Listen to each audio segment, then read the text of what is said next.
Na verdade, a música, ela influencia a todos. A nossa coluna é mais voltada para a educação, para a formação, então a gente puxa para as crianças, até porque é sempre mais crítico. Qualquer coisa oferecida, ofertada durante a infância, a gente sabe que pode ter repercussões para o resto da vida, né? Então vamos lá, o que nos difere, né, dos seres ditos irracionais é a nossa capacidade de pensar. A gente pensa, aí a gente filosofa, a gente faz um pensamento crítico e a gente desenvolve arte. Os animais, os seres, todo mundo produz algum som, algum tipo de som. Mas nós conseguimos agrupar esses sons com melodias, harmonias e nós fazemos música.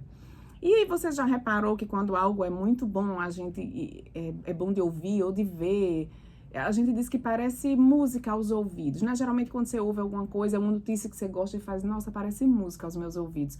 Ou quando você vê uma coisa muito organizada e você diz, nossa, é uma orquestra sinfônica, é tudo organizado.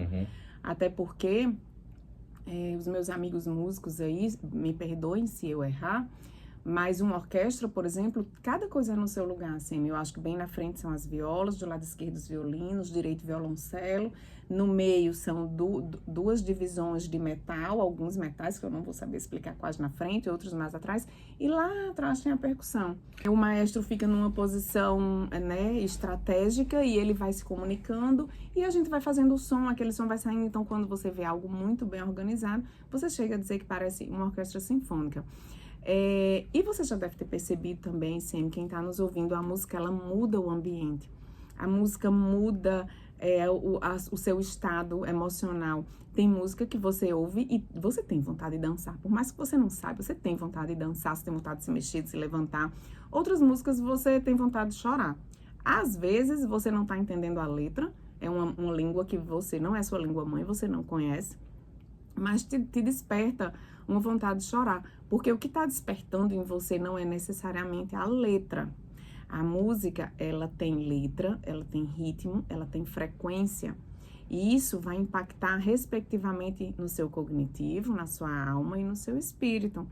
A letra, o seu cognitivo vai decodificar, vai identificar o ritmo, a sua alma, as suas emoções e a frequência dela, que eu acho a mais perigosa de todas, que nem sempre a gente vai conseguir discernir, mas ela tem uma influência sim sobre você. Não é à toa que na grande obra A República, né, de Platão, ele dizia que através das músicas os governantes eles conseguiam dominar a população, ou pelo menos deixar por um viés onde ele estivesse dominando, determinando sobre o que as pessoas podiam ouvir. E assim, a gente está falando de alguns anos antes de Cristo, né? Pelo menos 300 a 400, né, antes de Cristo. Então, tudo isso para dizer que a gente precisa cuidar. A gente precisa cuidar com o que a gente ouve, a gente precisa cuidar com as frequências, os ritmos. É interessante essa reflexão, porque as letras hoje, né, as coisas elas foram se depauperando muito rápido, assim, né? As qualidades foram caindo, assim, em tudo. Não é só na música. O vestir hoje está complicado, né? Você se vestir de forma mais elegante, ou até mesmo de forma composta, de forma mais visualmente menos agressiva. Aí, então, a música também, a forma como as pessoas se comunicam, existem as gírias. Só que a música, ela é um pouco mais... eu acho um pouco mais complicada, porque a minha intenção aqui é trazer um tema e despertar em você a vontade e o desejo de estudar um pouco mais sobre esse tema. Então, de repente, se você abre aí o computador, se você abre o Google e você vai pesquisar o que Platão falou sobre isso, eu já me dou por satisfeita. Se você nunca parou para pensar que as músicas têm frequência e que essa frequência atinge em você mesmo sem que você perceba, eu já me dou por satisfeita. Então, se você parar para pensar nas nossas colunas de uma forma geral, eu não gosto de trazer alguma coisa e você absorva 100% o que eu estou dizendo. Reflita sobre o que eu estou dizendo, veja se faz sentido para você e principalmente estude, pesquise sobre isso por você. Então, o que eu queria deixar hoje, a reflexão que eu queria deixar hoje, era para que a gente refletisse. As letras hoje são depravadas, os ritmos são pobres, repetitivos, não acrescentam em nada. E eu acho que ainda levam um pouco das nossas melhores emoções. Para os pais que estão nos ouvindo, dizer assim, mas essas músicas tocam hoje.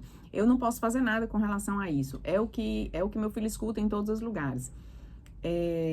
Eu tenho filhos adolescentes. 14 anos e 17 anos.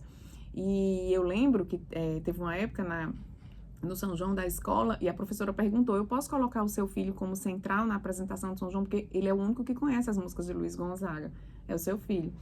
E eu fazia questão de ensinar, quando a gente estava em casa, eram as músicas, meu marido é gaúcho e bota muita música gaúcha, então eu fazia o contraponto.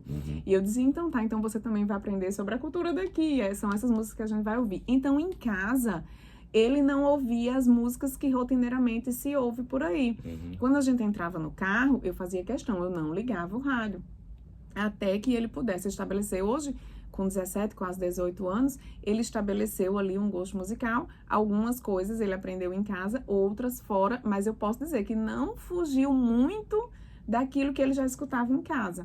Então, seu filho vai ter as vontades próprias, ele vai ter seus próprios costumes, ele é uma pessoa diferente de você e vai ter os gostos dele individualmente do seu. Mas se o mundo influencia meu filho, que eu influencie meu filho também. É isso que eu ia falar.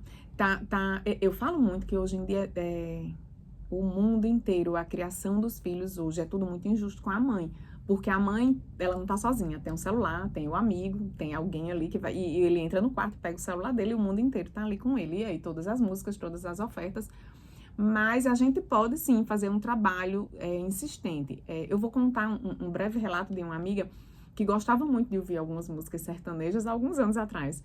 E ela dizia que achava que podia não ter uma influência muito boa. Eu disse, não ouça, não ouça. Entrar no carro, não ouça, mas eu quero ouvir, mas aí você vai ter que abrir mão de algumas coisas, porque as crianças, elas vão muito mais pelo exemplo do que pelo que você diz. Então, se você entrou no carro, deu vontade de colocar aquela, como é que chama? Choradeira? Não. Enfim, essas músicas deu vontade de colocar, sofrência. Gente, até o nome é triste, pelo amor de Deus. Mas enfim, entrou no carro, deu vontade de colocar aquilo ali, porque mas você está formando uma personalidade. Se você hoje tem 30, 40 anos, você começou a ouvir essas músicas sempre de uns 10 anos pra cá. Agora você imagina alguém crescer com 2, 3, 4, já começar a ouvir esse tipo de música. É dizer que as músicas da nossa geração não eram tão pornofônicas quanto o que a gente vê hoje em dia. Com o passar do tempo, Sêmio, é como se os limites fossem diminuindo e tudo vai piorando. Se não chegar alguém para arrumar, né? Acho que a segunda lei da termodinâmica, amigos físicos aí me ajudem, mas tudo tende à desorganização. Se você não organiza, as coisas elas tendem a se organizar, se desorganizar. Então, se não chega uma pessoa e diz assim, gente, vamos frear isso aqui, essas crianças não podem ouvir isso, vamos organizar. Eu sinto que as coisas elas vão se desorganizando, os limites vão diminuindo, a pornografia vai aumentando, pornofonia, enfim. A gente hoje tem músicas muito feias, eu não tenho coragem de repetir aqui algumas letras.